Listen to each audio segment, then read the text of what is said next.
guys, so today I'm going to show you how to do fresh milled flour bagels, and I actually had them as a cover photo in my Facebook group for the last year and I just changed it, but I had so many questions and I kind of fell off the wagon making videos, so it's been a long time and I really wanted to do this because I've had a handful of people asking how I made them. And I just use my basic bread recipe to start as the base. So I have that here in my Bosch, and then I milled my flour over in my Como. And I found these at, I think it was Costco. I also found everything bagel seasoning at like Trader Joe's or even online at Amazon. So it really depends on what's by you. And I'll include the full recipe and like all my links in the description. But this is just starting off with the basic bread recipe. So even if you didn't want to do bagels, you could transform this into everything bagel bread, even if you wanted to put it in loaf pans. So I'm just gonna go ahead here and show you my process for making the bagels. Enjoy. Also, before we get it going further in the video, I want to preface that I did do a double batch of bagel dough, and earlier I did not mention that I mixed the everything seasoning right in the dough because I like my bagels flavored throughout. I've also done asiago cheese bagels, which are really good, and for that I would just add like a cup per batch of shredded asiago cheese. And you can get creative and play around with it. It's pretty forgiving. The only thing I haven't had good luck with is using blueberries. I don't remember if I did fresh blueberries. I may have. So dehydrated blueberries might work better, but fresh was just way too wet to add. And that was back when I was beginning with yeast breads. So, I mean, you can really add anything, and you don't have to do a specific amount. I just usually get creative. So for this recipe, I got specific so that I could share it with you guys, but you know, do more, do less. It's not gonna really change that much. So, all right, so we're gonna let this finish its first rise. I mean, you can do until doubled, but I generally, you know, either watch for it depending on the temperature of your house or just shoot for like 45 minutes to an hour. And then we'll come back and we'll do shaping and boiling and get them ready to bake.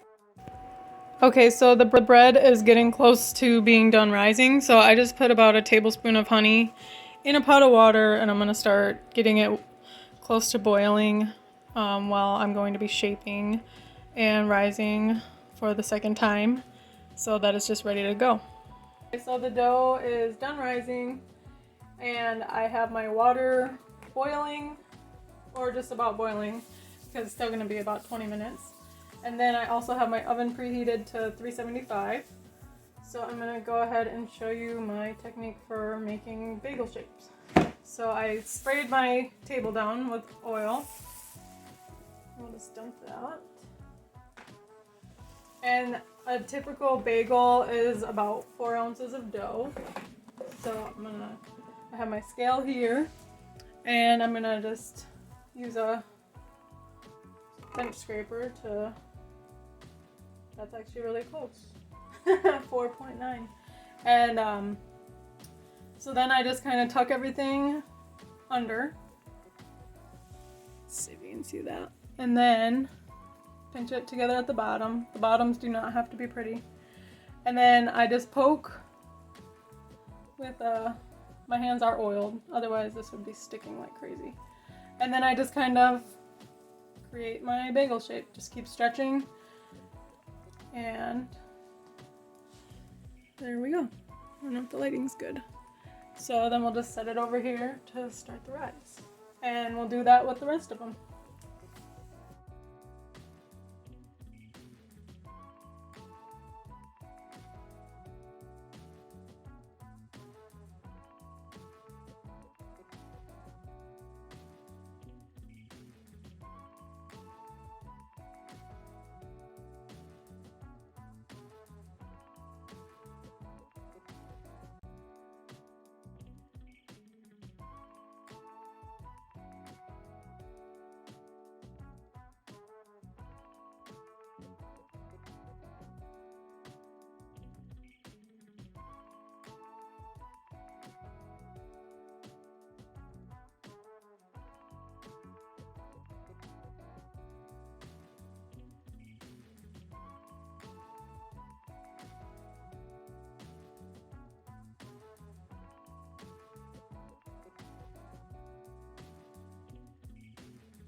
All right, so at 4 ounces each, we have 20 bagels shaped and ready to rise. And I just cover them just like that with saran wrap. You could cover them with a towel if you want, just whatever your preference is, so they don't get the dry, thick skin on top. So I'll see you when it's time to boil. Our water is boiling and our bagels are done with their second rise. So I'm also going to say that earlier I messed up and said 1 tablespoon of honey or brown sugar in the water. It's 2. So I added that, so I will add that in the recipe as well. So here's our bagels. I can probably fit 3 at a time. So we'll just put them in the water. And it'll be 1 minute on each side. So give them a quick flip.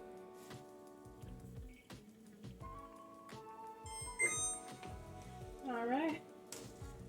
And then just drain it. And then I have parchment paper on cooking or baking sheets. And then just flip them over to the side you want. Make sure your bottom's on the bottom so you get your pretty top. And look how much bigger they got just from boiling. I don't know if you can see the texture very well. Let's see.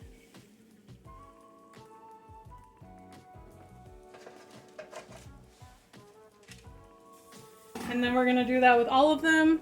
And I have an egg wash here, and we'll egg wash and sprinkle more everything, and then they're gonna go in the oven.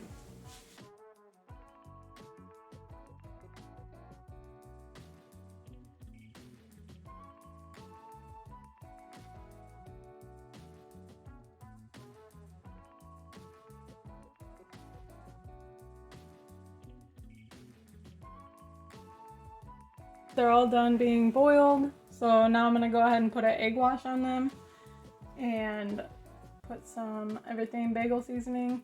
You could even mix it up and add cheese at this point, cheddar cheese or asiago. Really, the sky is the limit, whatever sounds good to you. I just like to go around and in there a little bit. Let's sprinkle this pan.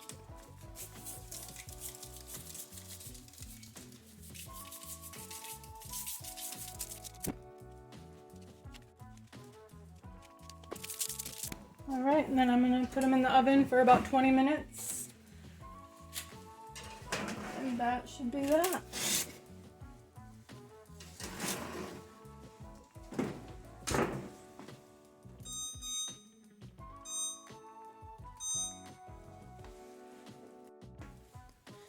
All right, our bagels are done and they're nice and golden on top. Look at that.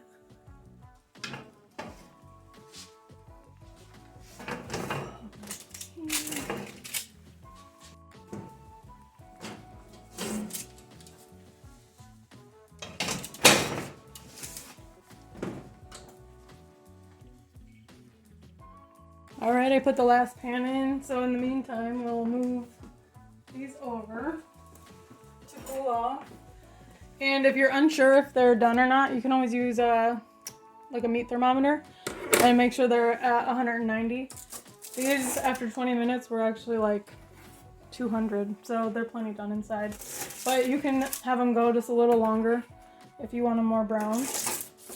But isn't it so pretty? They're so good and they're so soft.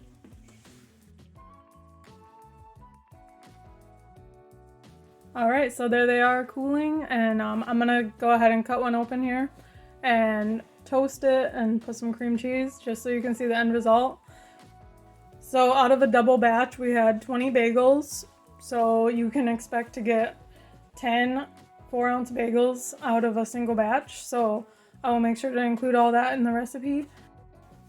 All right, so they're still pretty warm. I'm just gonna go ahead here and cut one with a bread knife to show you the inside and throw it in the toaster. So right now they're still warm and kind of moist inside, but the toaster finishes it off. Otherwise, just leave it to cool and it'll be fine. But it's so tasty looking. Steamy and dreamy. And there's the bottom. So it's a really nice finish. I'll come back and show you toasted and cream cheese.